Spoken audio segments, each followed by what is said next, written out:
So I'm glad you're here. I'm glad I'm here too, and I'm glad you all are here too because I love you guys. I mean, you guys are the reason I do this. I mean, I love you guys seriously. I'm not like going around the fire singing Kumbaya and all that. I really love you guys. I mean, you guys have been just so much fun, such a great team. I think our chemistry is amazing. I think we just I don't know. Maybe I'm overly presumptuous, but in any event. Um, from a leadership standpoint too. I mean, myself and Lynn work extremely well together. John Tarbox, WA1KO, long timer in the Golden Packet. Um, my kind of my ghost advisor in the background. So not everything the more level-headed stuff that I do is thanks to John. It's all the insane Jeff's an asshole kind of stuff. That's raw Jeff. So um so why am I here? My world. Love the golden packet. I lead it. Lead it. Love it. And then Lynn is on as well. I put down he knows more about APRS than Bob did. Uh, so I don't know. Just being a little snarky. Yeah, Lynn's here. He's listening. He is. Yep. I know. I was following it.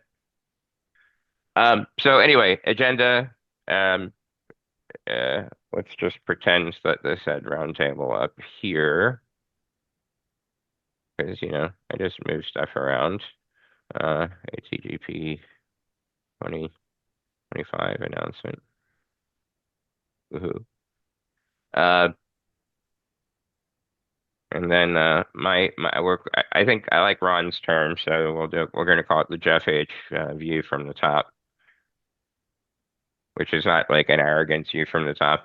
I was literally on the highest peak on the trail, so I can use that and say it was geologically accurate, geographically accurate. ATGP 2025, a Q&A and just all around BS session at the end. So yeah, as I mentioned, I mean, I want to make sure that we give everybody an equal amount of time. So the Windows clock app has a handy dandy little uh, timer here, so that's what we're going to use and give everybody 5 minutes to go around. If there's nobody from the site here, that's fine. We'll skip over. Um, but yeah, just give you an opportunity to share what you turned in on your report, but to do so verbally. And anything else that you want to share, totally open forum.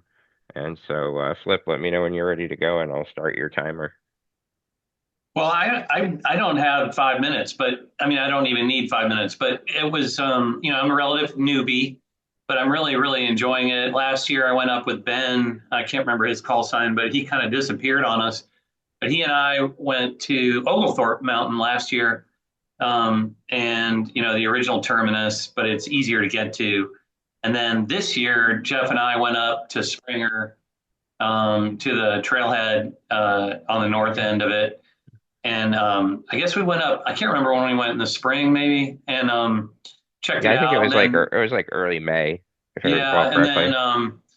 and then so I went back by myself, and you saw the pictures, I'm sure. But I had a good time. Got up there early. There's a field right there near where I was set up. I think that's called Springer Optional. And the only other Springer site really is at the top of the mountain, and which is not far from that area. It's about a mile hike, and I didn't feel comfortable hiking it by myself. So with all the gear, but I did set up down at the field down there just below it, and saw a turkey run across the field at about 7:30 in the morning, and got things rolling soon thereafter. And Jeff was set up not too long after that, or maybe about the same time. And so he and I started pinging each other and talking. And yeah, so it was great. It was fun. At 10 or whenever the official start to it all was, a lot of people came in or around there. And like a lot of people's experience, we got up through station number 9, and then we also got Equinox at 12 on the southern end. And we didn't see anybody north of that, but had a good time. really enjoyed it, and that's about it for me.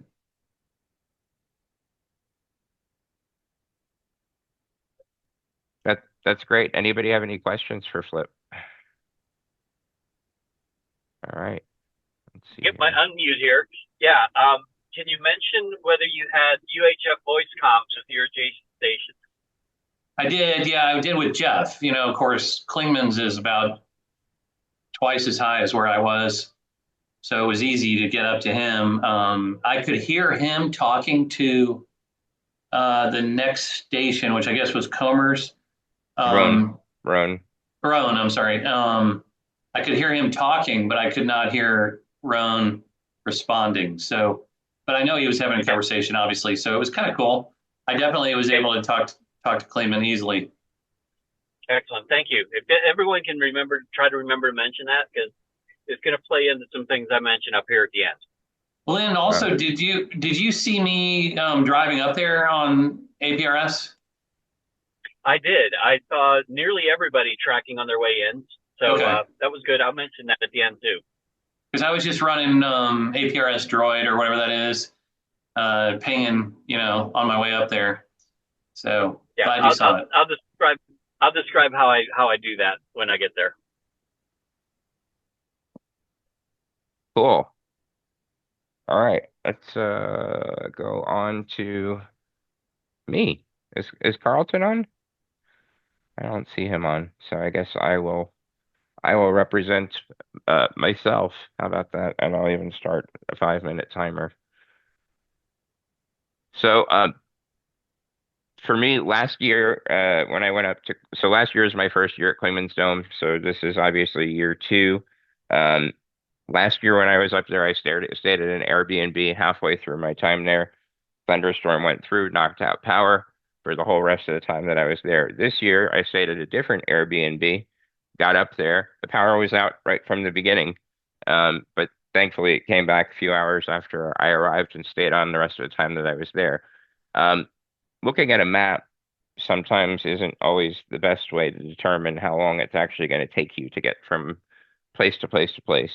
And so last year I was in Bryson City, North Carolina, and it put me about 40 minutes. It was, I think, 8 miles as the crow flies, but it was a 40-minute drive to get up to Cleveland's Dome. From Maggie City, North Carolina, where I was this year, it was an hour and 40 minutes. So it was substantially longer, but it was a gorgeous drive. Um, Made it all the way up to the top. I would say by like 8:05, 8:10 on the air by 9, maybe even a little bit before then, tore down at 2, running the new of my two D710Gs. So Flip was running my original one, Diamond X30A mounted to the roof of my vehicle with a chameleon jaw mount that I built kind of like I jury rigged together something with a Rainbird sprinkler system head, and it just works amazingly well. Bioenno 15 amp hour battery, brand new one. And then I ran an iGate this year, so I had my shiny new D75, Old Faithful, the N9 TAX Slim Jim. If you guys don't have one, everyone should have one of these. They are roll-up J-pole. There's like $25 on eBay. They are just absolutely incredible. I could talk to Flip down at Springer on the HT 5 watts UHF, no problem. And it literally was just hanging in a tree with a little piece of coax going right to the SMA connector, no adapter needed. It's beautiful. However, at some point, maybe I don't know, 2 3 hours into the event, um, my iGate stopped sending traffic, so Lynn realized he wasn't getting a feed from me anymore. Uh, I wasn't able to ascertain exactly what the issue was, but frankly, it seemed as though the most likely reason for it was just really spotty internet connectivity. The weather was awful. Um, just like it was last year. I say last year it was pretty bad in the beginning, but it improved. This year it was awful the whole time through. There was one point where this bright red or yellow thing in the sky started coming out, and then it disappeared, and it said, haha, not going to happen. So um, I was joined by Carlton KE for BML. who was also at Claimants with me last year. We also had an interesting guest who came up who had reached out to us through the contact us form on the Golden Packet website. His name is John. Oh gosh, I can't remember his last name right now. Any event, he is a National Park Service employee, and he actually manages the whole. He said basically say he manages anything RF related in Smoky Mountain National Park. So whole repeater system, P25 repeater system. I think he's even responsible for the tracking devices that they use on animals. So really, really neat guy. He is a ham. He lives in Knoxville. He is interested in pursuing adding an eye gate somewhere in the park, maybe even multiple locations. Definitely something we want to potentially take him up on at some point down the road. But just really great guy. A little on the insane side, though. He rode his motorcycle up there, which I was kind of like, "You're riding in the rain and freezing cold." And he's like, "Oh, I do it all the time." Um, I'll say, Signal down to Springer was phenomenal. Glenn being at the new spot, the Roan, which is actually Mount Mitchell. Oh my God, like night and day difference. I say Mount Mitchell all the way going forward because it was so much better.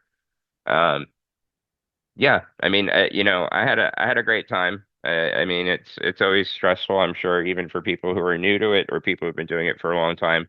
It can be stressful. But it's still golden packet. I mean, what can I say? It's still fun. That's it. Does anybody have any questions for me?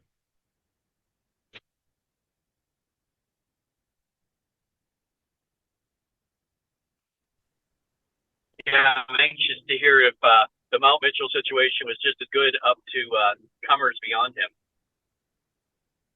Oh yeah, yeah, yeah, absolutely. I was hoping that Glenn would be able to weigh in there, and Frank I think is on here from Comers too, so or any of the other guys from Comers that are happen to be on, if anybody.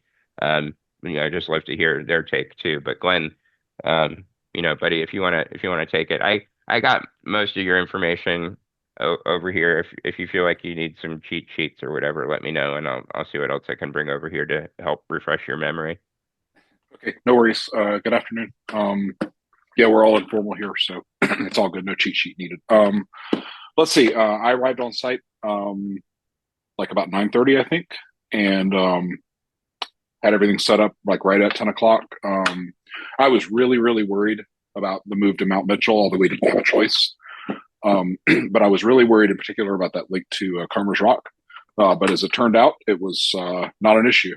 We had good link north and south via APRS as well as voice on 440. Absolutely no issues. Um, Things seem to come together to the north about kind of like about how they normally do, with not a whole lot of issues. Let's see. One thing that I did have in my notes is that I was able to hear Jason at Apple Orchard Mountain via voice direct. Wow. Like around 10:30, he was talking to John, I think, up at White Rock. Is that Yeah, right? White Rock Cliff. Yep. Yeah, yeah. So I was able to barely hear him, but I thought that was pretty cool because that's a pretty long trip to make. Um, let's see. Weather was pretty good. It was cloudy the whole time. We did get a little bit of rain, but nothing like I've dealt with at Roan before. We've had some pretty heavy rain down at Roan in the past, and managed to strike up a conversation with a couple of hams who drove by. Not a whole lot of other people um, stopped. A lot of people stared, which was kind of funny. Park rangers gave me kind of the evil eye, but nobody said anything. So, yeah, it's possible Mount Mitchell maybe a permanent move. I don't know. I have some deep ties to Roan.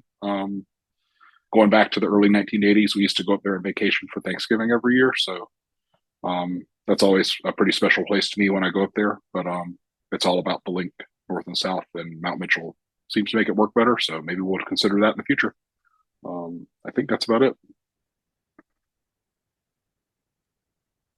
Yeah, I would say this is one of those cases where like one of the last minute changes really and I talk about last minute changes a little bit later, but one of the last minute changes really worked out in our favor. I mean, as stressful as those exercises can be, just like super duper kudos to you for thinking to pick up the phone and call, and for you guys that don't aren't aware that inevitably, like within 24 to 48 hours before the event happens, like nuts and bolts start just shooting out everywhere. Like it's so many things that risk the event not being able to happen.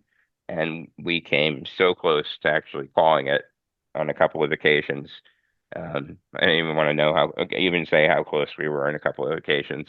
But having thinking outside the box and even just doing something as silly as picking up the phone and calling the Roan Mountain Park to find out that the Forestry Service had the road closed.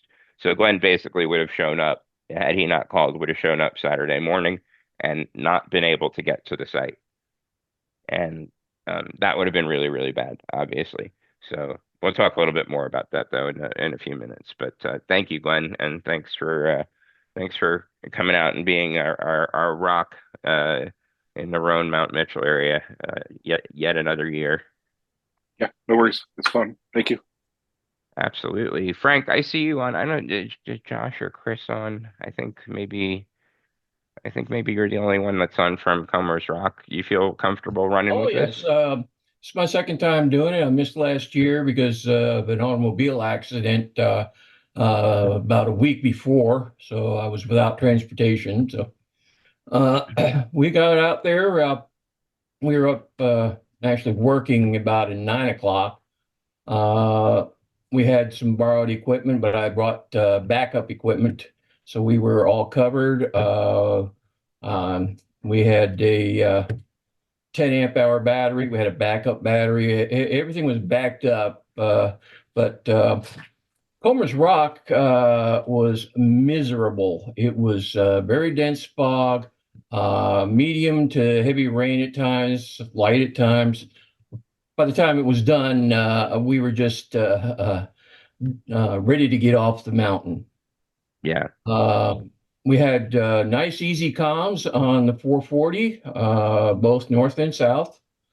Uh, I just was disappointed in the weather, so I couldn't set up the laptop that I had so that we could connect up to pinpoint APRS and just see what's going on with everybody. But things are what they are. So this spot where you actually set up, like you're not near your vehicle at that point, right? So you guys No, actually had to sit out and brave the no, weather. it is a about 400 horizontal feet and 130 feet vertical. So that's Wow. about a 32% grade. Oof. Um, it has a lot of steps, and it was wet, and rock steps when they're wet are slippery. So it was not real fun going up and down. But there were four of us up there. Ethan is a high school student that we have put our arms around and brought in, and he's very interested in it. And I had a great time talking with him about what APRS is all about. How did he find out about it? Like, had he been out Well, before, or?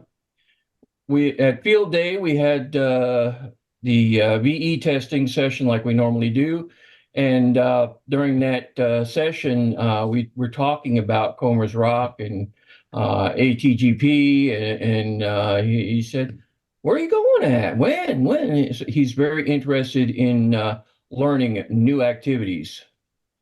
The Comet Awesome. GP3 worked fantastic. And like I said, everything was we had backups available immediately. So, but I was unable to set up everything I wanted to set up, but it is what it is.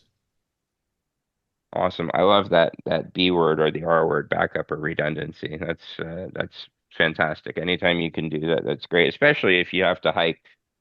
Um, I think it goes without saying that out of some people have more difficult trip than others, but nobody's as intense as Tim and Seth this year at Katahdin. But so them having redundancy is pretty challenging. But for drive up sites and some of the smaller walk up sites, if you have, it doesn't hurt as long as you're physically capable of dragging it along. I was bummed that I had to stay in the car the whole time. Uh, is Jason with us? I did not see Jason join. Jason's had a bunch of stuff going on, so I think we're going to skip unless he happens to pop up. But I think for the most part, aside from the weather being absolutely atrocious where he was, things were pretty good. By the way, looking at the start times here, right? The official start time of the event is actually 11. You're going to see there's a trend in here. And I was absolutely blown away as to how many of y'all showed up early and were on the air and ready to go. Unbelievable. Like, thank you, thank you, thank you. I mean, the fact that y'all did that, even the folks that were ready to go right at 11, I mean, we really couldn't ask for more than that. So thank you so, so much for putting that much emphasis on it. It really makes a huge difference.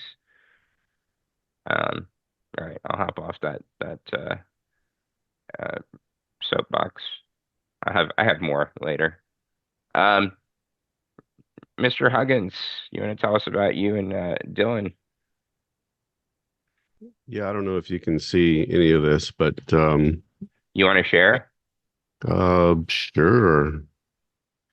Let's try it. Yeah, look at that. Me.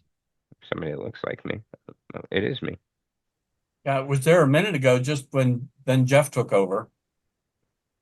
Yeah, yeah. Actually, I'm not a Zoom guy.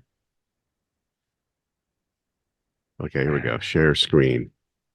Let's do this. yeah, just share the VNC. There you go. Or VLC rather.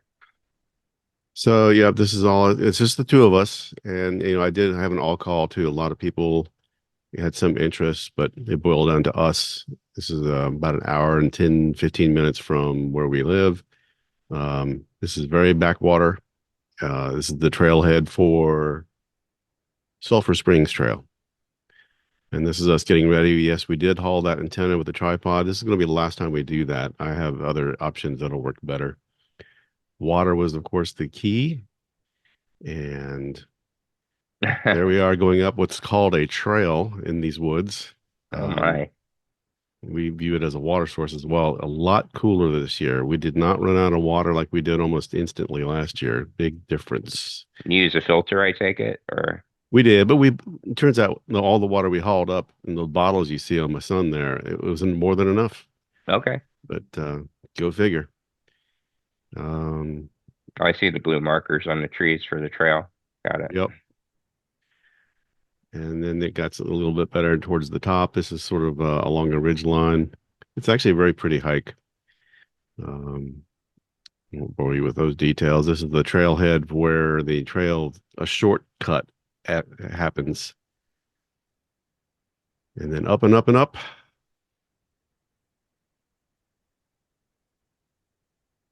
And that's where that was actually White Rock Cliff itself. And this is where we set up the thing. It wasn't on the prominence like I keep talking about, but it worked. Anything up here works just fine. Here's the big fat rattlesnake that prevented our going towards the actual cliff edges. Oh my goodness. You can't really see it, but there was like 4 or 5.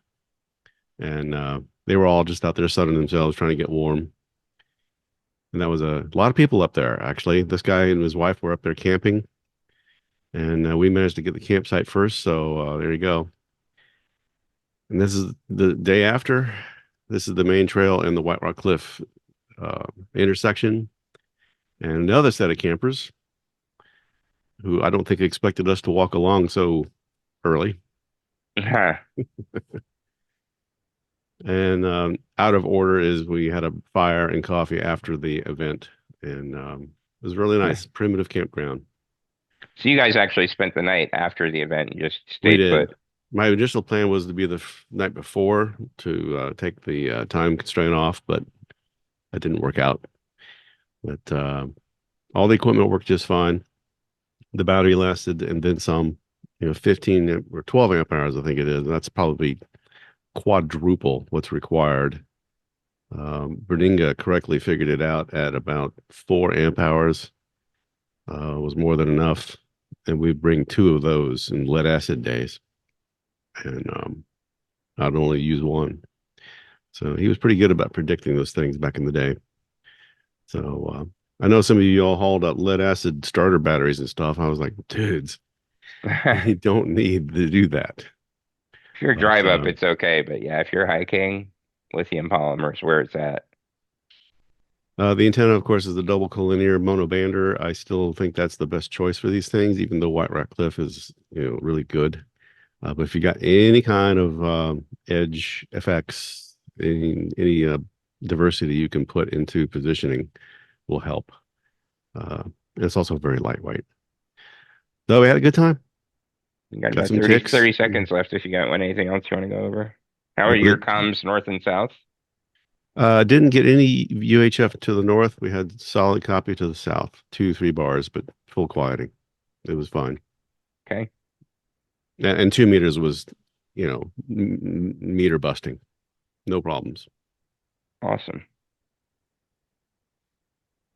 Excellent. I'm glad that you get to enjoy that with your son. That's a really great experience for the two of you. Yeah. Stop and share. There we go. I saw there were like 2 or 3, like another one of your sons that was also listed on the agenda, and He wanted to go, but didn't turn out. okay. He was there in 2009 and 10, so he's still well ahead. All right. Let's move on to MD Mountain 6, Mr. Conrad. Welcome. Thank you so much for joining the call. Just in case you couldn't figure it out, we're basically just kind of going through and just doing a rehash of the trip reports and any questions, anything you want to share outside of that, or any questions anybody may have. So, Okay. you're on the clock for 5 minutes, sir. Okay, thank you. My apologies for being late. I thought it was tomorrow. It's been a busy couple of weeks, as you and some of the others know.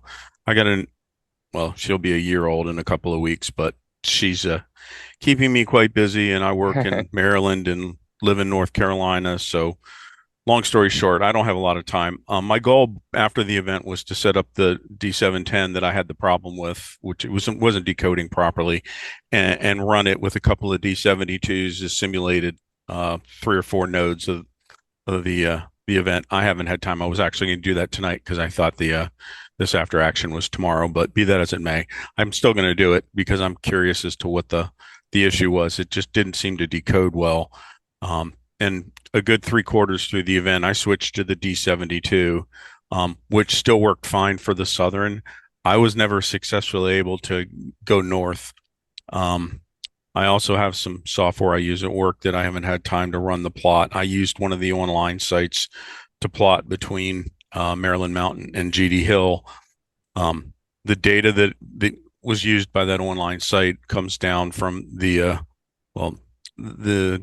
terrain data comes down actually from a space shuttle radar data collection effort from some years ago that does the terrain data, and they use some of the standard formulas to compute paths and Fresnel lens zones and all that. It didn't seem to indicate that there was a good path between the two sites. Are you using radio mobile or something else? No, it's a different site. It's similar to Radio Mobile, but it's a different site run by a different organization. Oh, okay. I'll be happy to share it with everybody, but their data for the terrain comes directly from one of the, I'm guessing NASA or a commercial source, because they turned that was a space shuttle radar experiment that did several days of terrain mapping through the radar in the payload bay of the space shuttle. So I'm assuming that's reasonably accurate, but I can't vet it. But we apparently had a problem going north, and it was between Maryland Mountain and GD Hill. Once I switched to the D72, though, going south was no issue. And if I can figure out how to share my screen, this is just a photo montage from the pictures I took while I was up there. Last year, I operated from the same location. As this circulates through, it's an auto slideshow. You'll see that I had this set up in the back of my Xterra, which actually worked quite well. The year before, I set it up on the picnic tables right in front. That's a drive-up site. It's great for me. I tackled one of the mountains a few years before. I don't ever want to do that again. but that is a really nice site, and that big building is called the Maryland Tea House. You can rent it. They have events there, and it overlooks the valley below. But I had a really good experience. I was disappointed that the link didn't work. I still think we need to investigate why. I don't. Once I switched to the 7200, I don't think it was an equipment problem because I was solid into 5, and I copied the whole chain, and apparently everybody copied me south. That would lead me to believe that it's a link issue between 6 and 7. And for next year, I would really like to solve that issue because I think saw it too on Radio Mobile.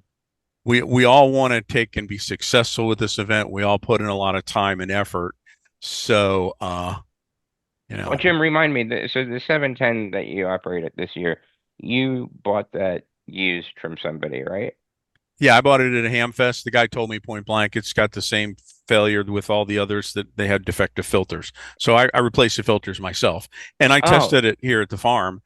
Worked fine. I use a D72 here, and I let it run for about 6 or 8 hours and watched it, and it seemed to copy the 72 at 9600, and the 72 saw it at 9600.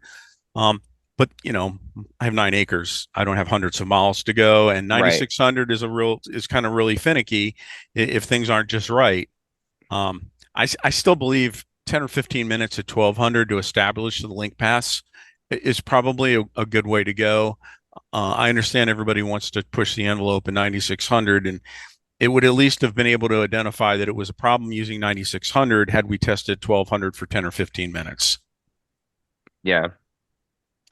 And I had the idea, and I tried to make it work, of doing a balloon launch to do a 9600 digi from about 100,000 feet, because I play with high altitude balloons with NC Near Space. The problem is nobody builds a 9600 compact digi radio. I got a chip on a sample from Analog Devices. I'm going to try and design something, and Jason Rosh is developing a small TNC using an ESP32. It's already done 1200. Him and his partner are working to get it to work at 9600. The combination of a small 1-watt transceiver that'll do 9600, and that chip is specifically designed it's basically a radio on a chip. It's designed to do data way above 9600, but at FSK and the others up to 200K. So it's a perfect chip for this. And he's already got the TNC part built, and it would all fit in a small balloon package and launch. The coverage obviously would be the radio horizon, but launched at the right time at the event start, you would probably be able to cover about 300 miles one way or the other. And it would be, and I would have a digi do a different frequency than the Appalachian Trail Golden Packet to collect the data. Sure. So that's an idea for next year. The chip sample from Analog Devices arrived a couple of days ago. As you all, like I just said, I don't have a lot of time, but it gives me a year for next year to do this. I get great joy out of doing this event each year, and I've been doing it since 2018 or 2017 when I was up with the Air Force in Maryland. I mean, in New Hampshire and in Massachusetts. I did GRYLCK and I did Mount Washington. So coming down here. Oh, no kidding. So yeah, I was the last couple where Bob was still around and he was still doing it. But I think I've already exceeded my 5 minutes, but I didn't have time to set up the iGate this year. I still think the WX3-in-1s are a viable choice with the Motorola radios. That's what I did last year. It seemed to work good, but that we were trying to do a Kenwood event this year. So I bought the radio. I didn't spend a lot of money because the guy said, it's got a filter problem. But I think next year I would probably set up the 3-in-1 like I'd planned this year to do the data collection and iGate it. That seemed to work last year, and Lynn can say for 100% or not whether the last year the iGate I did was of value. Thank you so much, Jim. We're so happy you're such a long-time member, and by far, you can definitely tell how much APRS means to you. I mean, you're just very, very, very knowledgeable of it. So bring a lot to the event. Thanks. And I am going to provide you, and if you want, I'll share it with the group, what I find. I'm running it through a different tool that I have at work for the path link analysis. It's used by the military. And then also after I test the 710A that I have, see what the results are. I mean, it's after the action report, but it's probably of value for next year. Yeah, this is not the only opportunity by any means. Is it Builder? Just questioning. No, I know what Builder is. Builder I couldn't use. because most Understood. of the data is, Just curious. yeah. No, it's another tool that's it's on the classified side, but the data is not classified to use it for this. I just haven't had time. Right. And I can answer your iGate. Every iGate is valuable. Okay. I'm going to stress that when I get to the end too. Okay, awesome. Because the coverage there for cellular is good. Cool. All right. I want to make sure you give others time. Thank you. Thank you. Yes, sir. We're gonna move on to Ron at GD Hill. I guess I don't know if we calling it GD Hill or GD Hill alternate, but GD Hill was a different GD Hill this year than in past years. So Ron, I'm gonna turn it over to you, sir. Yeah, no problem. One of the reasons I was looking at a different place was if there was, I know one of Bob's original things was to potentially have these set up permanently along the trail. And, there's talking with JJ and other people, that have come up to that tower and where it's located. It just didn't seem like it was going to be a viable place that you would ever be able to put a permanent station. So anyway, so I looked around, used the radio mobile software, the free version that's online, and looked at several different mountains, and the one that seemed to be the best link for both north and south was up on top of the Appalachian Trail near Pine Grove, Pennsylvania. They call it the Route 501 shelter, and that shelter is actually the only place that you can get on the Appalachian Trail have pizza delivered. So we did.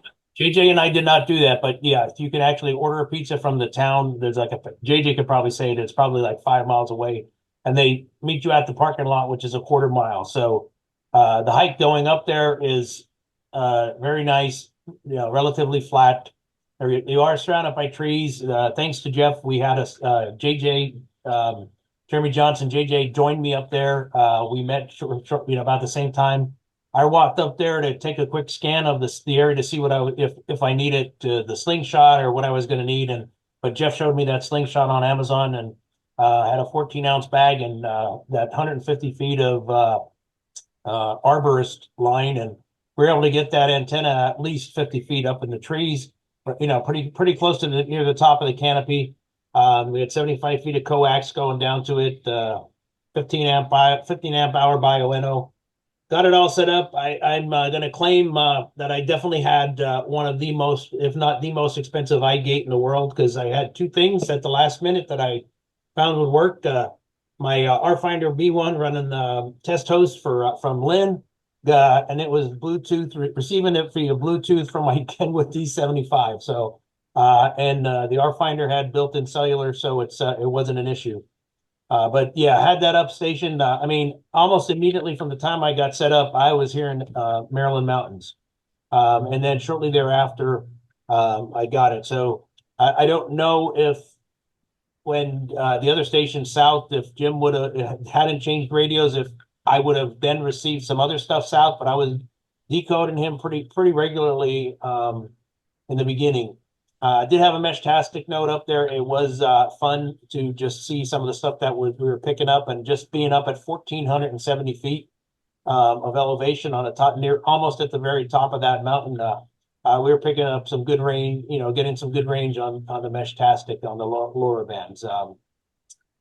UHF comms, we tried several times to try and raise anybody north and south, and even with the antenna that high, never was able to get a link and never heard anybody on the radio, and never, called a couple times. I think JJ even tried a few times, but yeah, we weren't able to do anything. So I'm going to pause here and see if JJ, do you have anything you'd like to add on this? As this is, I believe, your first time actually supporting the event, for the whole time. No, I had a good time. Yeah, it was my first time ever doing it. And as far as the UHF comms, I actually took a second radio that would do 50 watts and a battery and everything to go with it, and a different antenna, and we still couldn't raise anybody. So I don't know if propagation was bad, but yeah, we definitely didn't have comms on that side. Okay. Yeah. So, but we can easily obviously reevaluate the location for next year, but I got two D710 GAs. If somebody wants to go play one weekend or whatever, I'm more than happy to send, get one, if somebody here doesn't want to do it, or if somebody, if I can find another hand that wants to play, see, we've got the location that Jim was at, and we can go set up two stations, and I can go back up there and play at least on 1200 or so to see if we can make a connection that way or so. But anyway, that's about it. I'll turn it back over to you, Jeff. Thanks for coming out, JJ. All right. Thank you so much. And look at that, right within your allotted time. I love it. I don't want to get banned from the next session for going over. I'm bad at keeping track of it, so and I don't want to be mean, so I figure it was good to have somebody else be mean. Let Windows do it. People hate Windows as it is, so let's see here. So we are up to Camelback, but I don't believe that we have sponsorship from Camelback on this call. I'll just do a quick little fill in here. So Kevin McCauley had signed up for the Golden Packet. Man, it was difficult to get in touch with this guy, just to say the least. He couldn't find any information. Well, found email address for him on QRZ, but he was unresponsive. I even got to the point where I sent a letter to him through U.S. mail. Didn't respond to that. It was the Sunday before the event, and I had sent him a text message a few days earlier, and it was the Sunday before the event. He responded back to me, and that he remembered Lynn, and he had done the event in the past, but just was rusty. And I said, let me put you and Lynn together, and you guys can just kind of go over everything. And they talked for, I don't know, like a 45 minutes to an hour, and he was good to go. And then we didn't hear from him again, and I was so nervous that he was not going to show up. But he was there, and he was ready to go. And he also had some kind of eye surgery, is that right? He had eye surgery, which explains why he was not able to read email. Probably wasn't doing a whole lot of text messaging. Probably couldn't read U.S. mail, right? So totally explain things. I try and strike a fine balance between like security and identity theft in terms of like what we ask for with the sign-up sheet.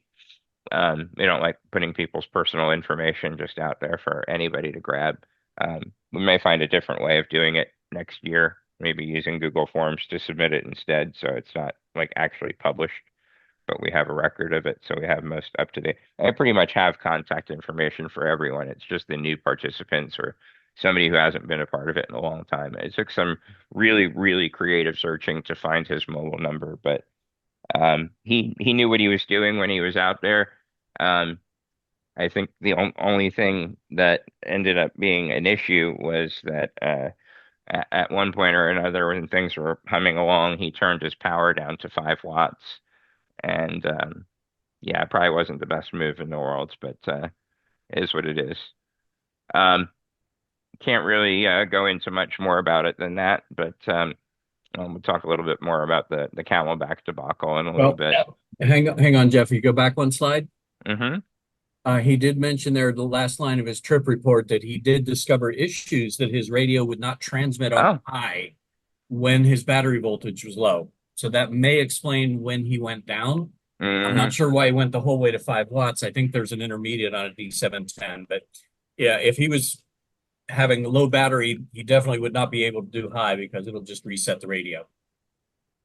Sam's point, I think we had Steven on. Yeah, he is still on. Steven, welcome. Yeah, thanks. Can you hear me okay? Absolutely, you can. Let me start your timer here. Is my video up too? Yes, we see you, we hear you. It sounds great. Can't see me, but I'll go with that. Probably. Yeah. Do you want to share anything from your screen, or are you good? No. Talking? I'm good. I'm just going to talk. First of all, thanks, Jeff, for doing this and putting this together and trying to wrangle the cats to make this work.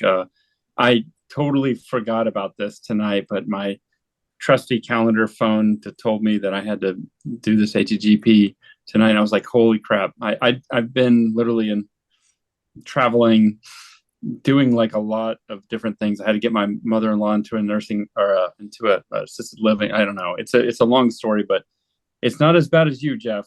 So thanks for hanging in there. I know you've had some incredible like health challenges with getting that car accident and everything. But anyway, I'd say that I think we're all blessed to just be around amazing people who try to make this work every year. Um, I don't have a whole lot to say for Sam's Point because it worked out pretty well. My biggest complaint had nothing to do with ham radio. It was more about the bureaucracy, which is just ironic since I work for the government and everything. But it's ironic that they were Sam's Point is for those who don't know is kind of like I didn't know this and I live near it. It's kind of like I'm not going to say it's a resort, but it's definitely like an area where you have to get a reservation if you want to show up, and so that creates a lot of challenges. There's a lot of antennas up there for other things. Thanks to Steve Bossert for helping me with the bandpass filter. I think it could have worked without it, but I would say it was a huge help. I didn't have any issues when we looked at the radios without it. There was definitely a lot of noise in the area, so that was important. But I'd say, yeah, no, absolutely no issues. Got Camelback with no problem, and I think we got like 2 points up above us with no problem. It's not easy to tell with APRS. I'm sure Lynn knows exactly how this works, but it's sometimes you don't notice if it's digipeated or not, and you have to look at the path and everything. But in any case, everything for us worked really well beyond just like getting the really just getting beyond the bureaucracy of whether or not we could set up. There was a little bit of weeds out there. If there's another spot, I would recommend another spot. It's kind of like a touristy area, and the guards, the gate guards, or whoever that were there, they kind of knew what we were doing because we said we're going to the antenna. But the one guy there was not terribly pleased with us doing it. He was happier after we left when we said that we were able to make this work. I think Steve, or not Steve, but we had another ham with us, Jot, and I think he explained that what we were doing, and I think he understood it a little better. But I don't know, communication's a bit key, is what I would say. If I knew that we had any issues, if I would have contacted him like 2 weeks out, it would have been better.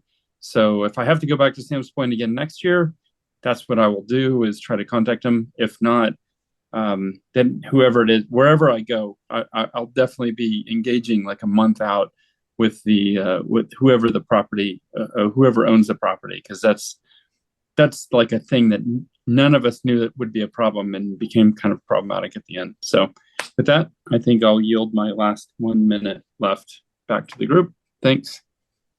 All right, very good. Thank you for that. I know we had some kind of nail-biting scenarios with your site there. We'll talk about that in a few minutes, but glad you were able to get out there. It looked like you had a fantastic setup. Bovina is Matt, Jenny, and I don't believe Matt could make it tonight. He has a pretty hectic schedule with work, including weekends. So I think out of everybody who responded, he had the most no's out of anyone. I can say though that Bovina historically is or has been an automated site.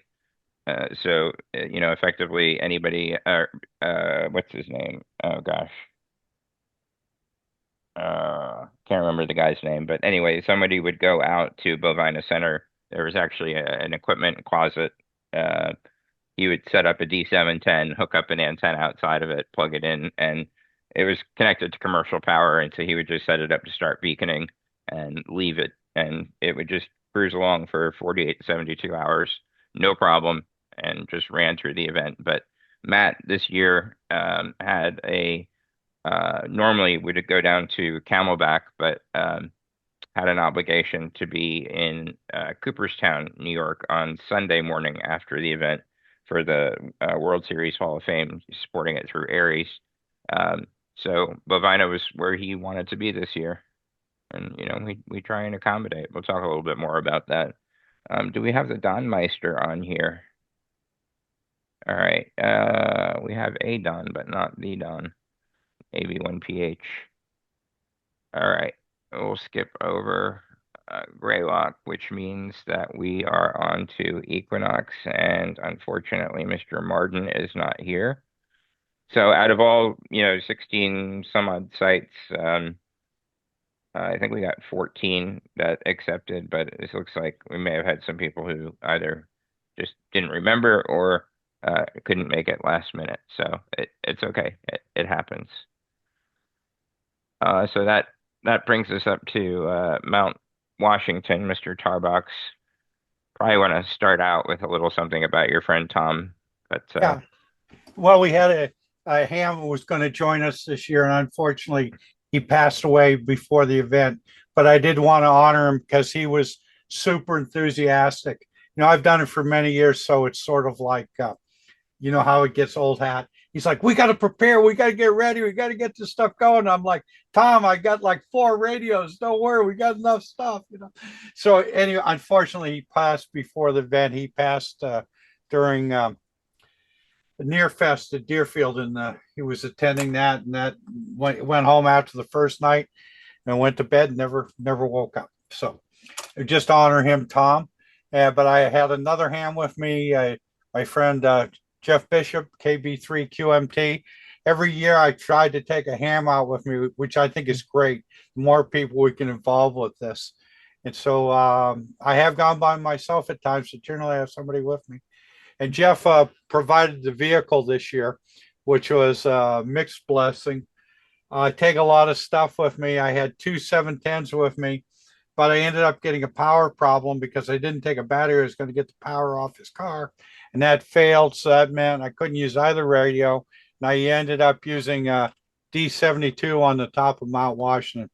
For those of you not familiar with Mount Washington, it has an auto road to the top. It's one of the oldest auto roads in the country. And so the constraint on Washington until they open the auto road, you can't head up. So you can't get up at 6 o'clock in the morning or something. So we drove up there. So what I did when that failed, I broke out my other radios.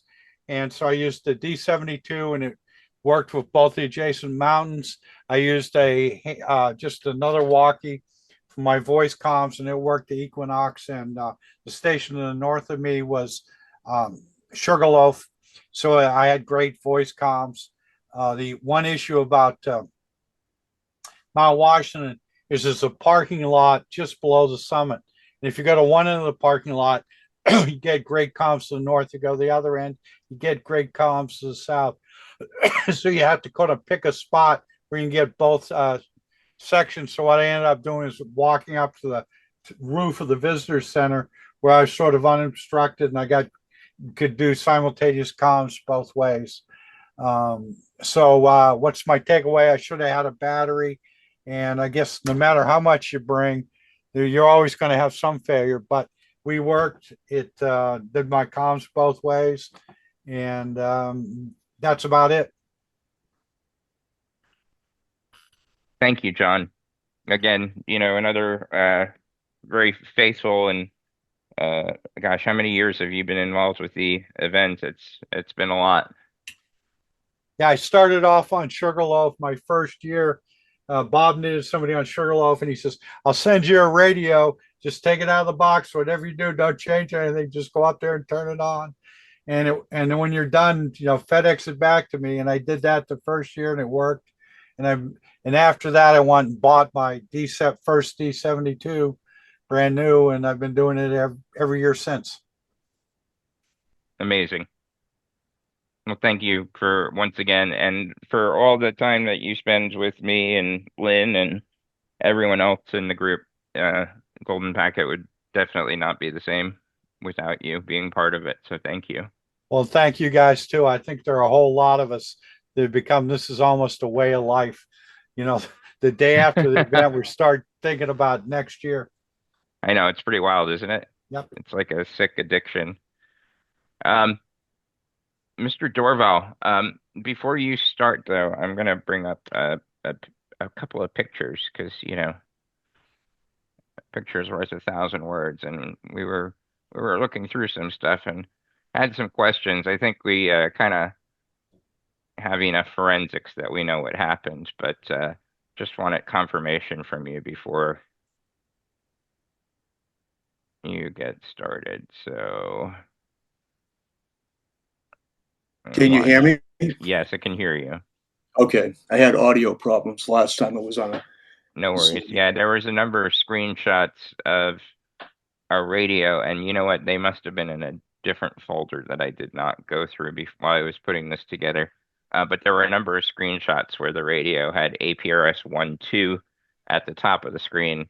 It said APRS 1.2, but then I realized that the date was 7/21, which must have meant you went and took pictures of the stuff that was logged in the radio the day after the event, not during the event. Yes, that could have been true. I don't recommend doing that. Yeah, because, well, I mean, we were kind of wondering, it's like, how is he decoding packets if we're all running at 9600 and he's running at 12? But like I said, I think we figured out just kind of by staring at the screen long enough that, we figured out what happened. I'm sorry. No, it's okay. It's cool. It was just like, I think we were just like, we had to just get us stay on our toes a little bit. So let's give you the floor for a few minutes here. Oh, I see the clock's ticking. I'll try to be brief. I did try to get there early this year compared to last year. I know it was really late last year. Everything went really well. I had great weather, light breeze up there, mostly sunny, and it's possible that I could probably check out taking the chairlift next year. We'll see how that goes. It's only my second time to the top, so. You do or do not take the chairlift when you go? I do not. It takes me from where I park. It takes me an hour and a half to get to the top, and it's about 10,000. It's about 10,000 steps round trip, according to my my watch. And wow, and it's about the same amount of workout that I get every day at work. So it's. Except for I don't carry a big pack, but I do carry quite a few tools around. So it's very similar. Okay. And impressive. So this year was a stark difference than last year. Last year I really struggled because I took twice as much gear. A lot of the stuff I didn't need. The water that I didn't take last year that I forgot to take, that I really needed. This year I took water, and I never had a drop of water at the top. I didn't really need it. So what else? I packed just right. So what else do I have for you? So one of my concerns is really because I can't monitor everything at the top single-handedly and satisfy the adjacent mountains and even Lynn perhaps. And troubleshooting is if we're troubleshooting, it becomes an issue, and which I love doing. I love doing all of this. But having a second person up there would help. Apparently, it's not a lot of people that I could find that want to hike or climb up Sugarloaf.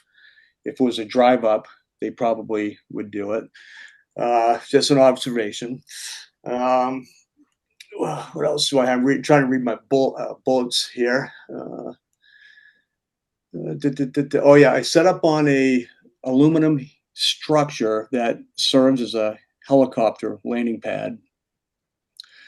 And I don't know if that's good or bad, but I'm surrounded by three towers up there, a couple cell towers and whatnot, FM radio station up there.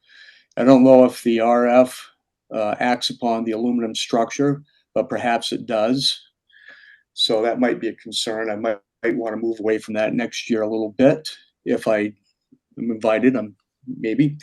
And because I did have some growling noise on there periodically. What's my time left? 2 minutes? Yeah. And the other thing on the event frequency, I had unlicensed operators. It was I think there were an all-terrain vehicle club. Oh, that's right. That's right. that was Yeah. up there. I should have kicked them off earlier, but I did chat with them after a while, and they moved right off. I could hear them chatting on there, figuring out where they were going to go for radio, so they wouldn't lose comms. So I gave them all that. There was not much I could do, but when I let them know that we were doing an event, they moved right off there. I should have, like I said, I should have done that a little bit earlier. So something for maybe noise suppression up there, and maybe a toroid on my feed line. Eye gating is a bit confusing to me. Maybe it'll be a little bit better. I use a couple different Android softwares,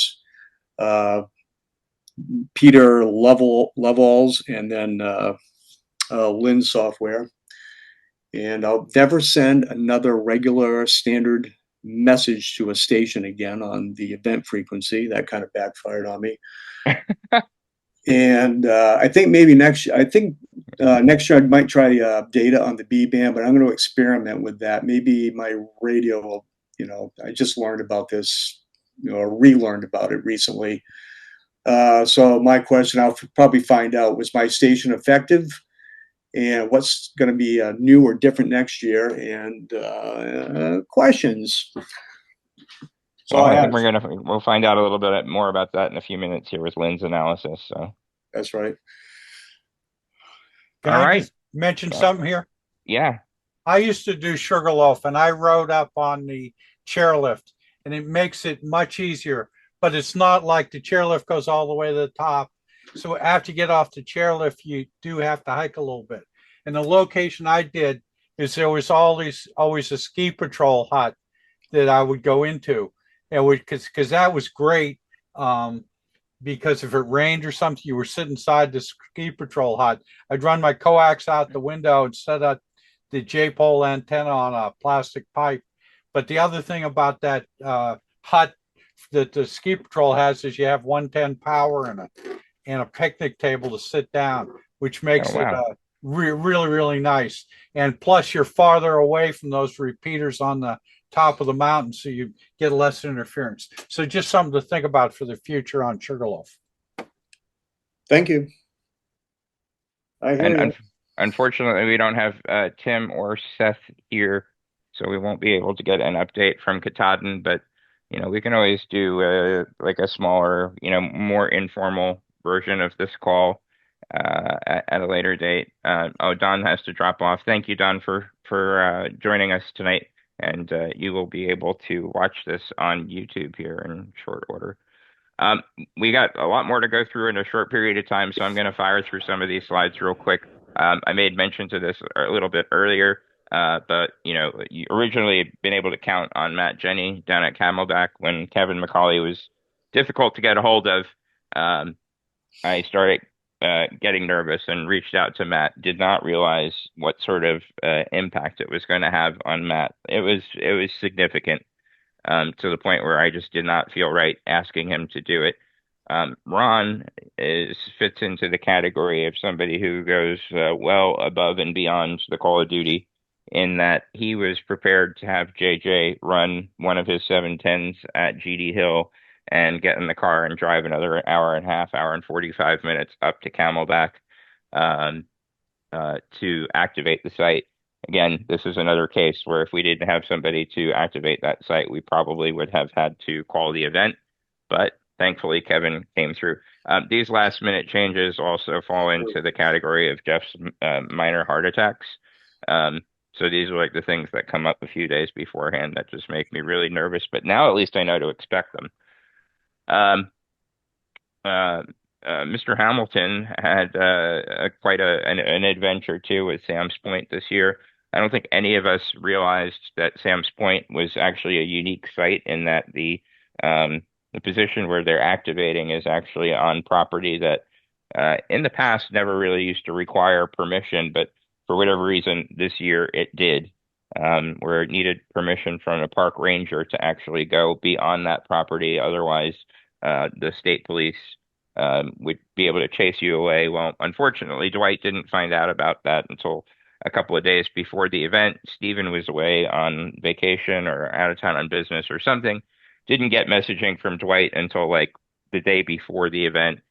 I think Dwight must have spent 4 or 5 hours on the phone with police, ranger, military. Um, Not kidding. Like, these are all the different people who he had involvement with.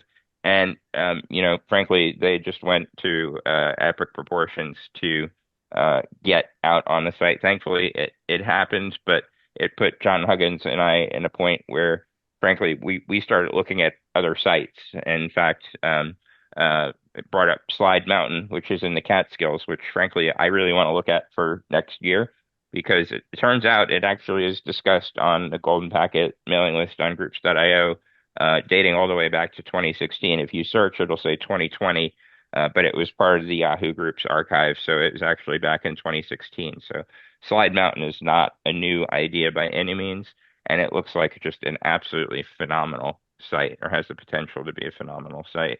I do have a link to share if this isn't the right time, I understand, but that's included in a new proposal I have. This would not be the right time for that, but yeah, we definitely want to look at that. We got a lot to get through before we wrap this up, and Roger that. I got to try and keep it tight. And then I mentioned this earlier, right when Glenn was presenting, but effectively, Glenn thought enough ahead of time to call. And frankly, this is going to just be on like a checklist item for anybody who has to go somewhere to where there's potential that they're going to run into some sort of issues as to whether or not they're going to actually be able to physically access where they need to go activate. Calling ahead of time makes total sense, and the information that we learned from making a short 5-minute call and versus what could have happened. And look what ended up happening is we ended up finding Mount Mitchell, which also had been discussed in previous years, which, Roan could become Mount Mitchell in the future, and we just forget about Roan going forward. Lynn, I kind of pushed you out a little bit. I wanted to do my view from the top first and let you go through and do your thing. Good with that. So, my goodness, if you guys saw how many pages and pages and pages I wrote after the event, and I am not going to bore you with it. I was happy, I was angry, I was sad. I was all the above after the event. First of all, I'm not perfect, and I will be the first to say that. I don't see myself as being a very good leader. I'm constantly learning, and I realize that probably my number one deficiency is in communications and doing things in such a way that people understand why. I think Jim and I did a pretty darn good job of locking horns pretty hard when I made a stupid move and pulled documentation off the website just a few days before the event. Jim was absolutely right. I screwed up. So I'm not perfect. I'm also under a lot of pressure to get this done. I took on a lot of responsibility myself, somehow or another. I mean, and I don't want to be the one to say I'm doing 100% of the work because Lynn does a ton, right? But, at the end of the day, I feel ultimately responsible for all of you guys and the experience that we have. And I need help. I really need help. The captains was like this just kind of wild idea I pulled out of my backside. Like, why haven't I thought about this before? Because there needs to be some sort of there needs to be some form of like a hierarchy, right? Like having people who are more focused on Northeast, Mid-Atlantic, Southeast, and then kind of like report up to Lynn and I so that Lynn and I don't have to go and touch everybody. These help desk sessions, they seem like a good idea. It is absolutely amazing how many little things that we pick up on year after year that, granted, you guys just don't get to see or hear. We don't expect that you're interested to that level. We also don't want to bother you with that sort of detail. But we're constantly making like little tweaks and tunes to the event, whether it's configuration, whether it's logistics, whether it's just any number of different factors. And we've got to find a way to scale because frankly, I cannot do this event another year the same way. I just cannot do it. In fact, my original plan was to come to this event and resign. But I'm not. It's a conditional resignation. It is if I don't get help, then I will have to resign because I just simply cannot do it myself. It's starting to impact my health. I think it also impacts the quality of the event because I cannot do as good of a job as I would like, because it's helter skelter. I also am realizing that we're kind of burning time on these help desk sessions to the point where Jim and I had an absolutely phenomenal 45-minute conversation the weekend before the event. And it made me realize that had I taken the time and called around to each person and had a 30 to 45-minute call with each person individually, that would have been far more valuable than the help desk sessions, and it would have been less time investment. Given all the times that we ran the help desk sessions, all the hours that were spent doing it, it would have been less time and probably been more effective. But at the same time, having captains probably would have helped even more so, because then wouldn't have to call around to 16 different sites.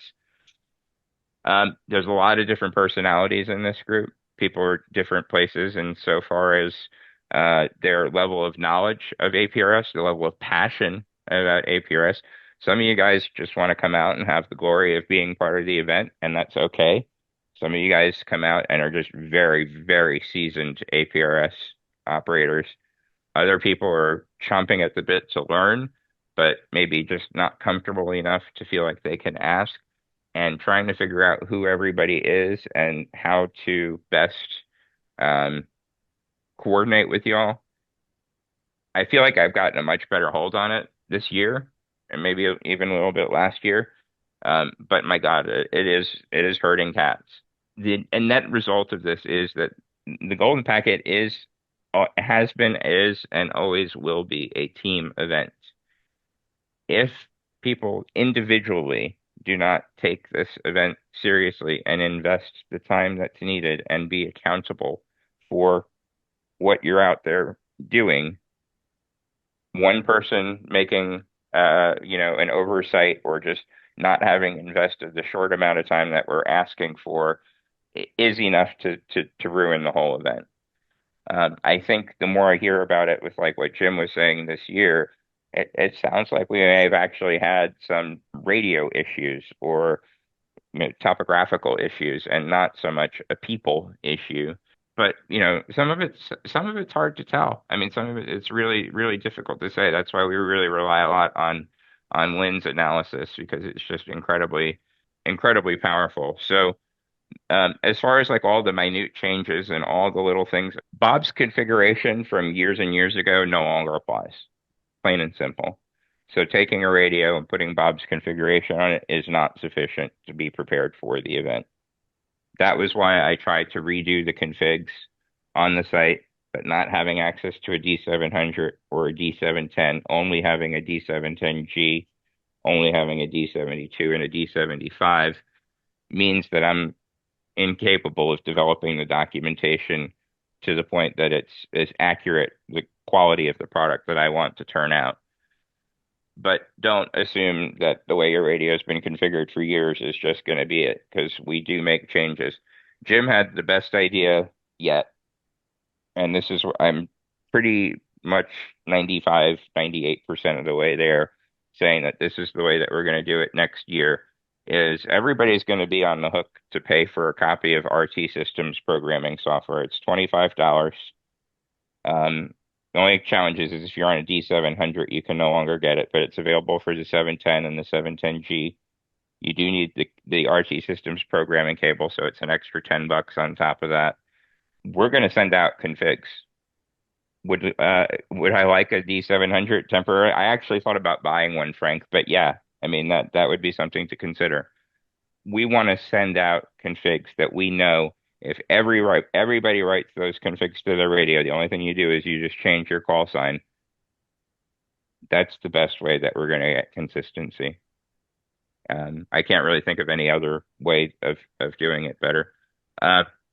This event is bigger than any one of us. It's all of us. Like look at what Ron was willing to do by putting JJ out there on his own at GD Hill and driving up to Camelback. Sometimes it takes selfless activities that require thinking outside the box and just doing things to excess to the point where you have to make a sacrifice to make sure that the event happens for other people.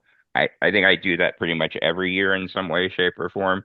I know at least one or two other people, different people each year, that do things and make changes and they're willing to make sacrifices to make sure that the event happens.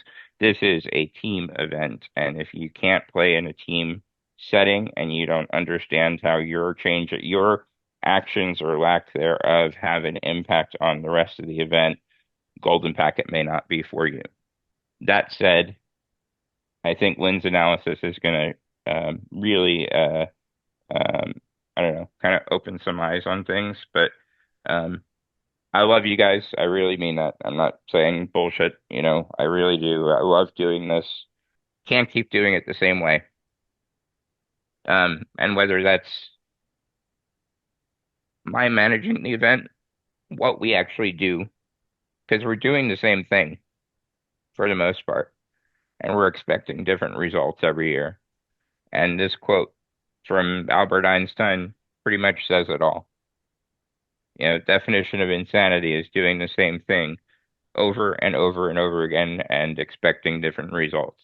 This is what we do. We make slight variations, but we go to the same sites, the same equipment, same plans, and we expect different. And, we're not even thinking about the factors that change that are outside of our control. I brought something up this year that I don't think anybody had ever considered before, but I don't know if you guys have ever been out to aprs.mentalink.org. This is a website. It's actually based on APRS. This is Lynn, John Tarbox, and myself, John Langner, Direwolf John. We actually met with this guy a few weeks ago, trying to get him for a knowledge share call with us at some point in the not so distant future. You can actually see here, even Equinox 12, the day of the event, was picked up and is used in generating these propagation maps.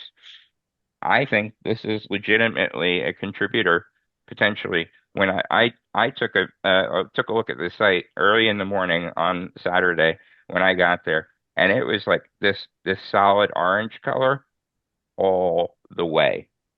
And then right around 12 o'clock, 12:30, 1 o'clock, we got this big dead spot here, Northern Virginia, Maryland, Pennsylvania. Where did we have a problem? Right here. Could it be equipment? Sure. Could propagation be an issue? Sure. I think so. I believe very firmly that it can be. And so I think this is something that we need to take into consideration in the future. I grabbed a picture of another part of the world because, this literally changes minute by minute. If you go to vhf.dxu.org, keep an eye on this site. It is absolutely fascinating. And like I said, we're going to try and get the guy to come in and talk at one of our knowledge share calls. But this really deep red, this is tropospheric ducting, or there's what is it?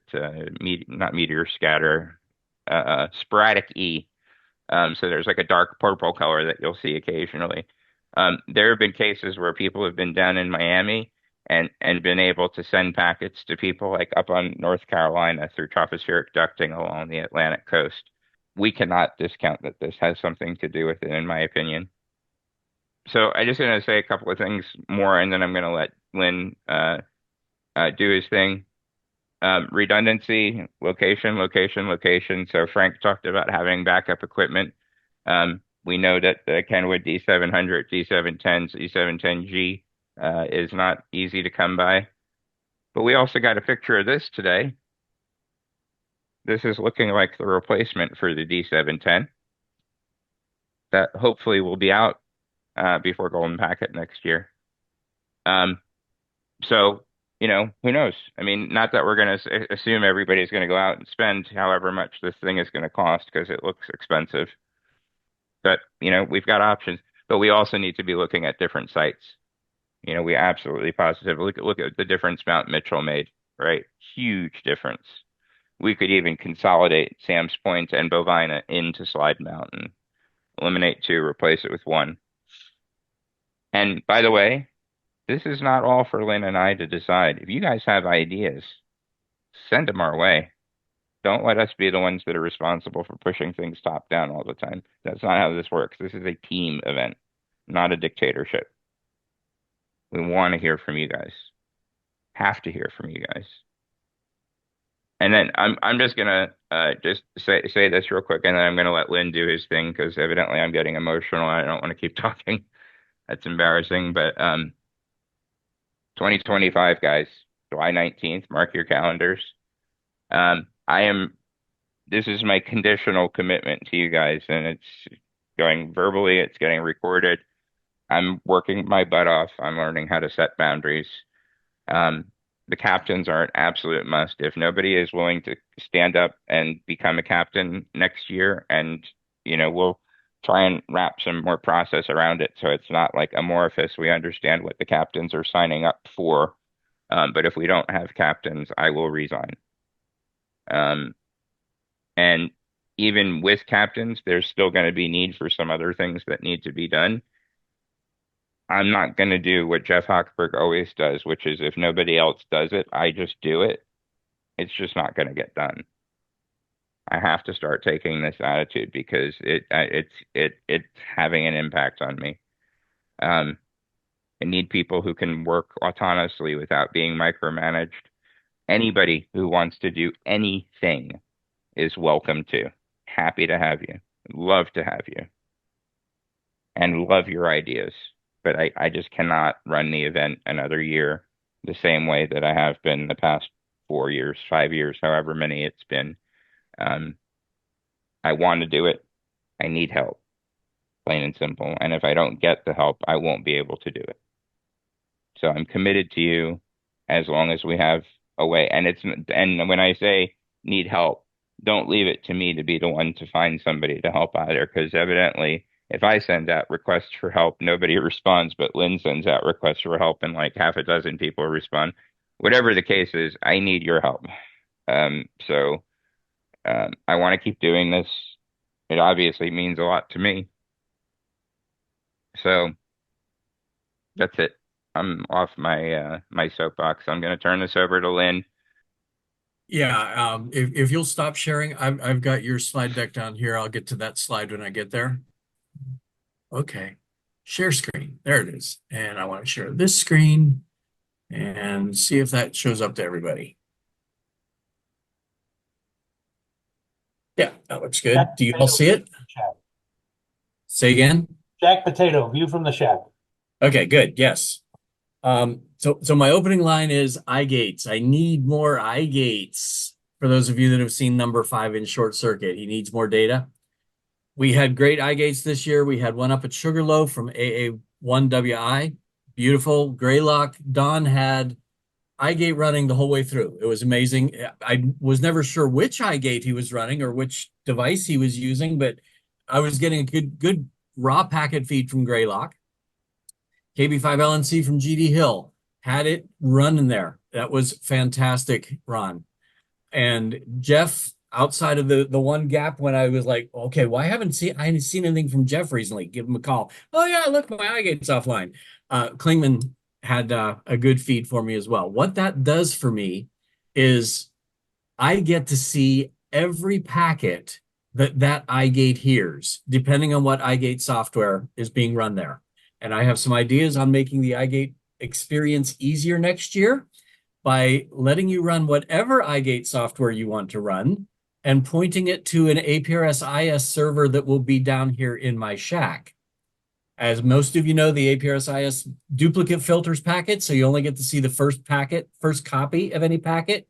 And with the Golden Packet event, what that means is if Springer beacons a packet and Klingman gates it, and that packet goes up and gets gated by GD Hill and goes up and gets gated by Greylock and goes up and gets gated by Sugarloaf, the only copy of that we ever see is the one direct from Springer to Klingman. We don't see that the rest of the propagation of that packet. So it's really important we get iGates. I would love to have one at every site, but I know not every site has internet. So that's why I like iGates, and a lot of my analysis here is going to come from that raw packet log. This year, the raw packet log plainly shows, and we're going to see this, that we had a gap. Once a year. I mean, say again? Terralin. Oh, sorry. Oh, okay. That wasn't for me. Okay. We'd had a gap. John already alluded to it from Mount Washington to Equinox. What happened there we had one-way reception. John was hearing everything from north and south of him, but nobody south of him was hearing him or anything north of him. And we finally figured out that because he had to fall back to the HT, he didn't have enough power for Equinox to copy him. So while he thought everything was hunky-dory, Equinox thought everything was hunky-dory, sort of. He just wasn't seeing anything north of him. We finally suggested to John that he take a hike, in a nice way, from the parking lot up onto that rooftop. And once he got up there, Equinox was able to pick him up. And that was, John, what was that, 12:30, 1 o'clock before we finally figured that out? And Yeah, even though he's the only thing, Lynn, I haven't looked at all the packet locks, but my voice comms with Equinox earlier said they had received packets from me. But yes, when I got in the best location, it made a major difference. Yeah, it was gorgeous. And even though he's not on the call, I have to say kudos to Jason, because I was stumped about what might be going on in that link. And I called Jason up. I said, Jason, I need to bounce this off of you. Here's what I'm seeing. What does it mean? And together we figured out that one-way reception link was muddying the waters. GD Hill 7 to Maryland Mountain 6, we heard that in the reports. That was a mostly broken link. We saw some packets make that link. They were early on. And after that, I suspect it was when Maryland Mountains dropped down to his HT, we were gone. So we were kind of sort of okay, but it still doesn't work. If one station is not decoding, if you can't decode a packet, you can't digipeat the packet. So it was good that he worked around trying to get the decode, but both of those situations tell me HTs really need not apply. We are talking long links. We are talking marginal links, and HTs, in my opinion, just don't have the oomph to reliably make these links. So point to ponder for the future. Try to make sure you have good working things and use the HT for local monitoring, not the main station. We had a couple of fails when I looked through the raw packet logs. As much as we kept saying, these are the settings, you need to do these settings, you need to set your radio up these way. We had 1, 2, 3, 4, 5, 6 stations that did not put their call sign, their FCC call sign, into their beacon comment. So for the entire event, they were actually beaconing illegally because every one of their beacon packets did not have their FCC call in.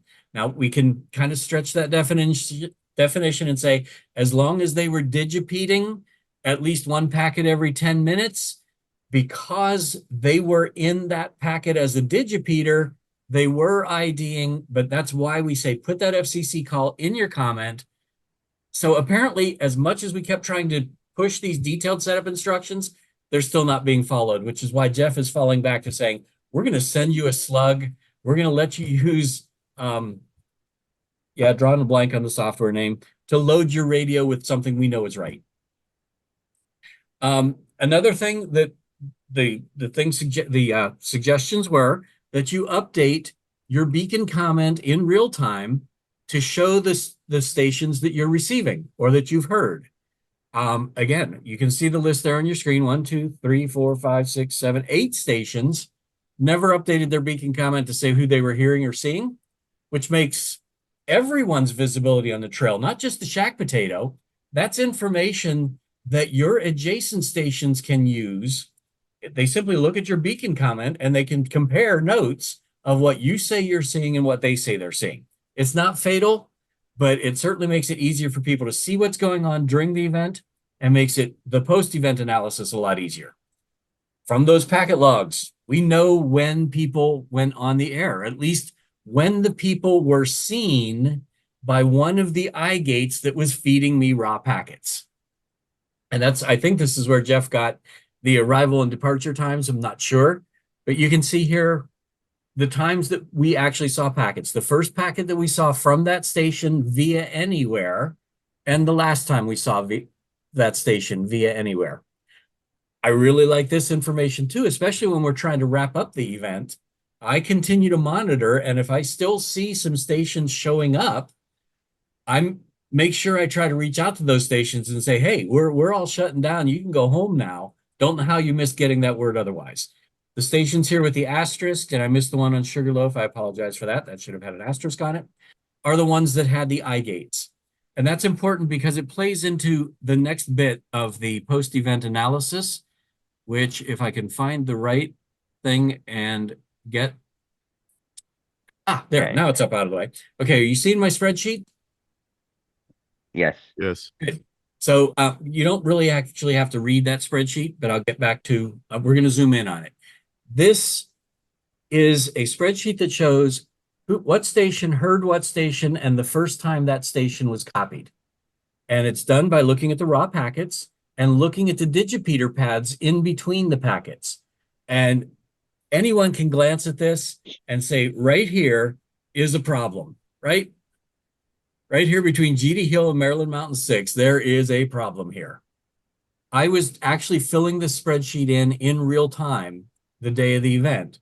And that's when I noticed that there was also a little bit of a problem up here that I wasn't real sure what was going on.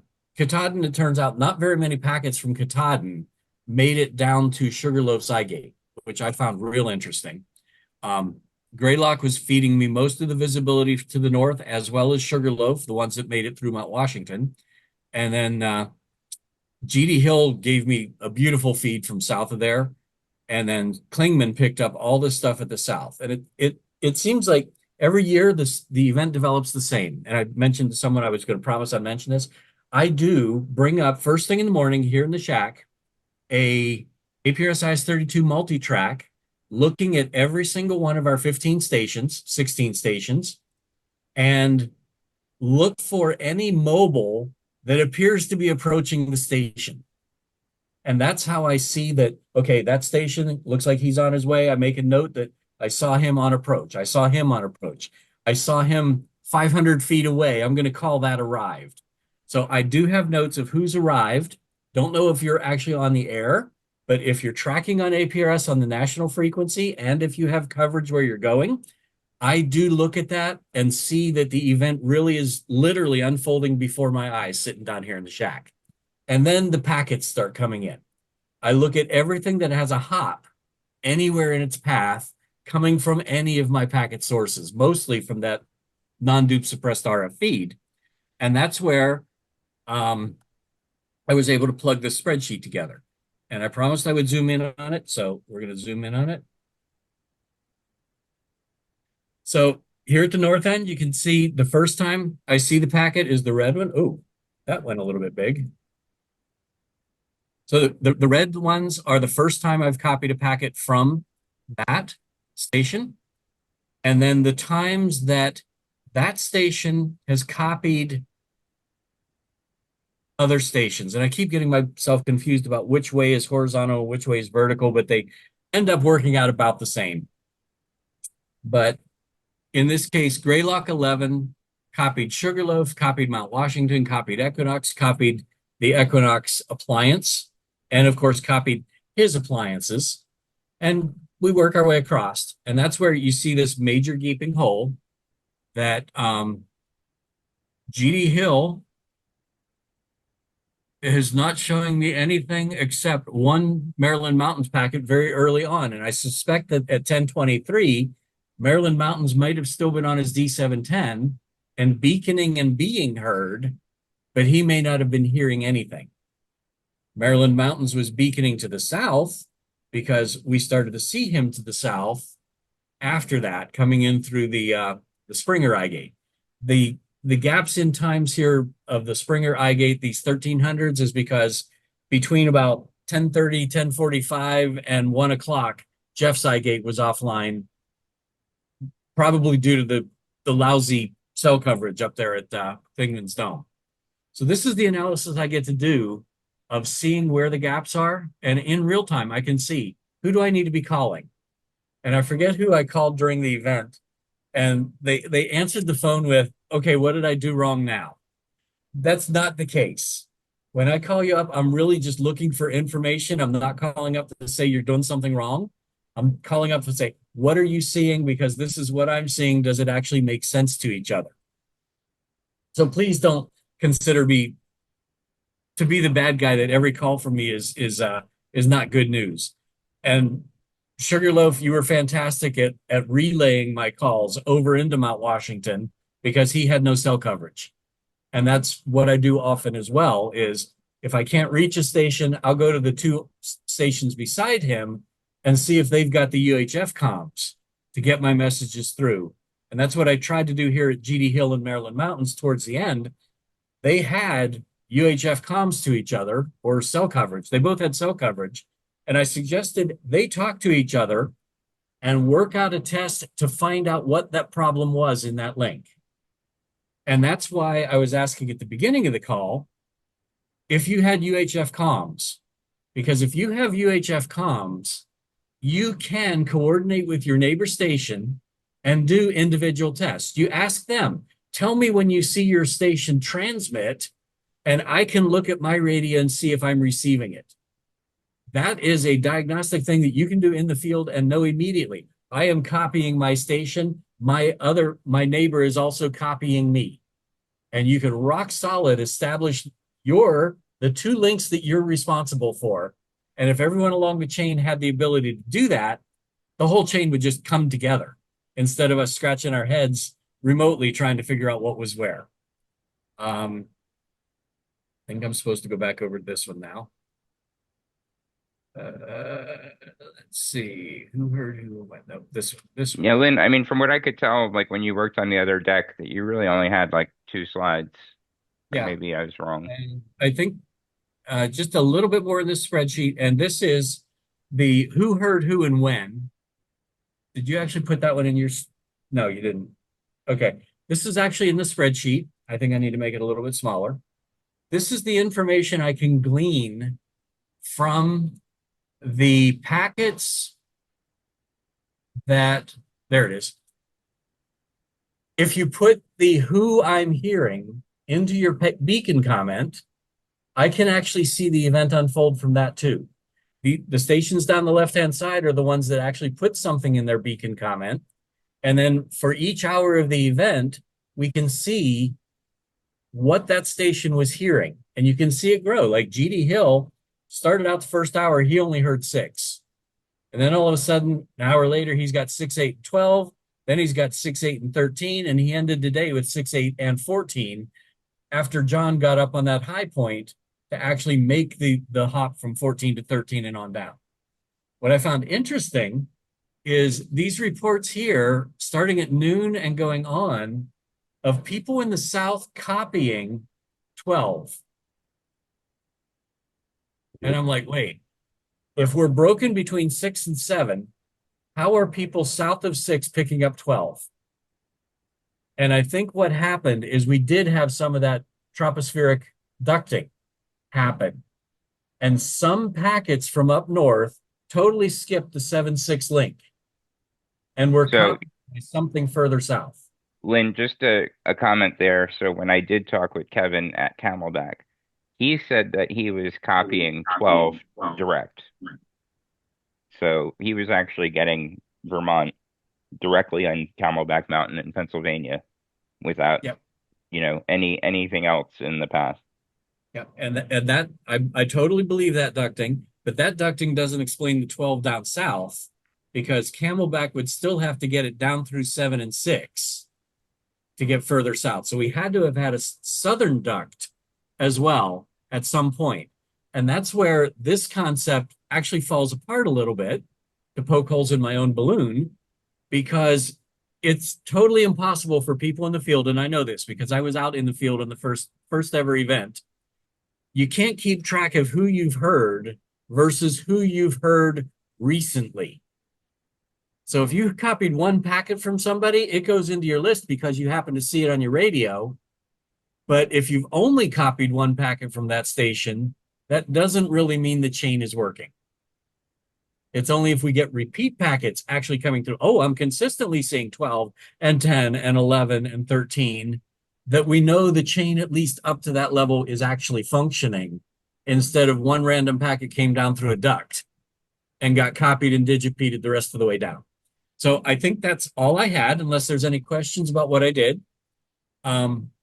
There is a link floating around somewhere. I'll see if I can find it and throw it into the chat. You can download your own copy. Actually, I think I threw it into the email shortly after the event, that you can download your own copy of all the raw RF packets sorted by time, so you can see what was happening up and down the trail as the event progressed. Lynn, yeah, so you actually sent out, I think it was the day after the event, but maybe even late the day of, but you sent logs for every site as well as a time sorted consolidated list. So you basically like merged everybody's, but then sorted chronologically. So those are all in groups.io.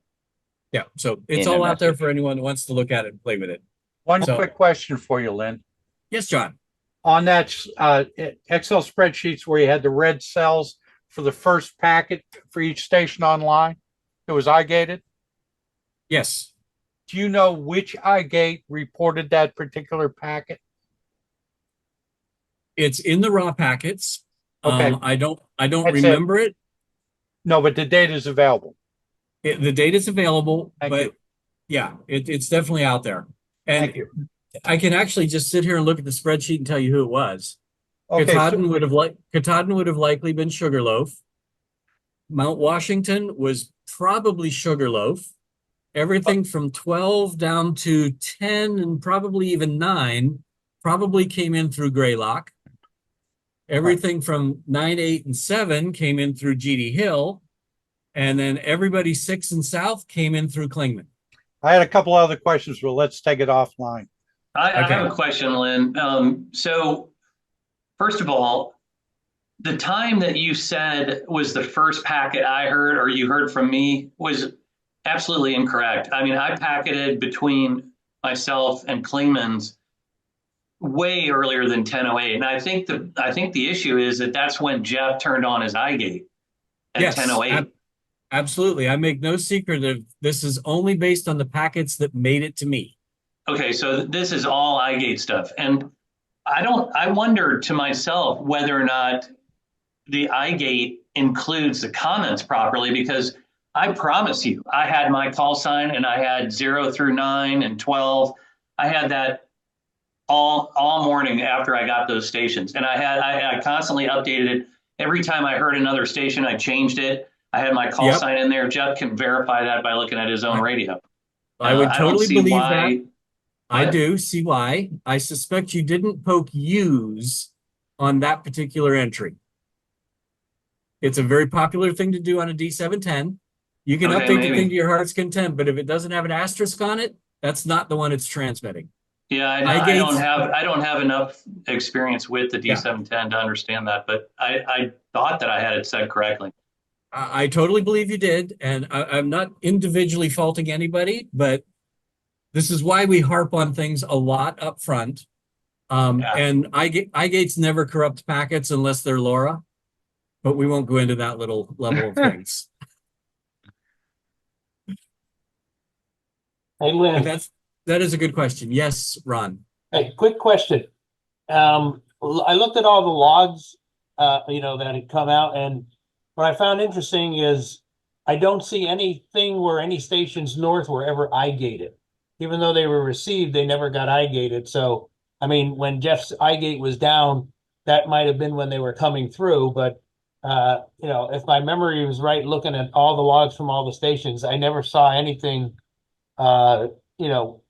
from station 7 and any of the packet logs for each of the southern stations. That is correct, and it is likely because that link was only working when Jeff's iGate was down. That's why I'm saying I want more iGates. We talked about the redundancy up front. The more iGates I have, the less reliance I am on any single iGate. Yep. Thanks. Sure. Yeah, I mean, it's kind of tough to do that when you don't have any internet. You don't have any cell coverage. Yeah, I understand. Not everyone can pull it off, but where it is possible, it really does help. And we can talk about this maybe for the future events or something. But if you are within range of a iGate on .39, there is a possibility of doing, because I had done it last year for a short period of time, to actually, take the information in on the golden packet frequency and then digipede it out on the 3.9 frequency. So I know that works, but it only works if you're in range of another eye gate, not a digipeater. Yeah, and it also still unfortunately suffers from the dupe suppression issue because that eye gate you're using probably is not running anything that delivers me the raw packets, but only delivers dupe suppressed packets to the IS. But still, something's better than nothing. Yeah.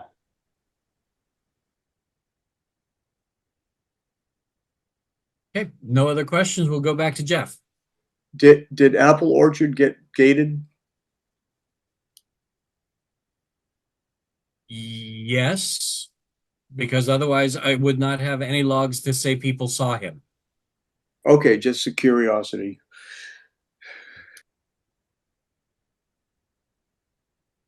All right, guys. Well, we've reached the end. Tried to squeeze it into hour and a half plus the 30 minutes of the photography review, which I thought was a nice add. Of course, in our usual fashion, we always run over. So thanks to those that were able to stick in there with us. I know some folks who wanted to go over your sections earlier were unable to make it during an earlier portion of the call. We understand that, not a problem. Just want to say again, thank you so much for everything that you do for the Golden Packet, for yourselves, for your teammates, for ham radio. I mean, it's what we're doing is pretty special. I work with a bunch of people who are hams, and I can ask them if they've ever heard about the Appalachian Trail Golden Packet, and they say yes. And so we're known around the world for what we're doing, and you should really be proud that you're a part of it, because it's really is something special. So I think we need a different approach next year. It needs to be a lot more collaborative, a lot more open, a lot more people sleeves rolled up, looking at what sort of ads, moves, or changes that we can make. We've got a lot of really sharp folks here, and a lot of people who are just chomping at the bit to learn more. We get maybe like another 5 people or so, or even more, working together, researching locations, researching how we get more people involved. All the things that we can do, I think they dramatically improve our chances of success. But we need to get past that Albert Einstein, definition of insanity, because if we do the same thing again next year, I think we'll be looking at 6 years in a row, and none of us want to see that happen. So, on a positive note, though, great time with you guys. Excellent after action review call, since I'm not allowed to call them postmortems anymore. Thank you, Mr. Hamilton, for giving me the new term. And July 19th, we are going to be doing the knowledge share sessions again, starting in September. I believe Ron has conditionally volunteered to help with at least scheduling them. We'll probably take rotations with who actually runs them. But I think maybe if we're lucky, John Huggins will come in and do a presentation on some of the alternative sites that he's been looking at, which would be a great way to start planning the 2025 event. Unless anybody has anything else that they wanted to bring up, I guess, we can close the call. One quick question. I put it in the chat, but were the trifolds useful this year, or not really, based on the site locations you were at? It would have been if the weather was good. I had no walk-ups, unfortunately. But I hung on to them so that, next year I'll be able to give them out. Yeah, we gave a couple out at the 501 shelter. And the 501 shelter was interesting because they have it's a building there next to the shelter that's somebody lives in the whole time and maintains it. So when we got there, they came out, asked what we were doing, and it was pretty nice to get the thumbs up that they didn't care, and they were happy that somebody was up there actually doing something. I will say that I gave out about 4 or 5 of them, and I really appreciate you doing that. That was great. All right, thanks. Yes, it was cool. Yeah, they were great. Thank you so much for doing that, Ron. Yeah, no worries. I just want to make sure they're useful. Uh-oh, we lost you there. You hit mute. Yeah, I sure did. That's just say, well, we can when we get closer to next year, if we want to make some updates, we can. Cool. Anybody else? Yeah, just Jim, Jeff, and Lynn. Your efforts involving this event is greatly appreciated. Like so many other things, it's a thankless event for the supervisors and the leaders sometimes, but please don't think that your efforts are not appreciated by those of us that participate. Thank you. Thank you. Thank you. Hi. Second. All right, guys. We'll see you a little on down the log. Take care. Have a great night. Enjoy the rest of your weekend. All right. Thanks, everyone. Have a Thanks, good one. Everybody. Bye. Take care all. Have a good one. Bye bye. Thanks, everybody. Have fun storming the castle.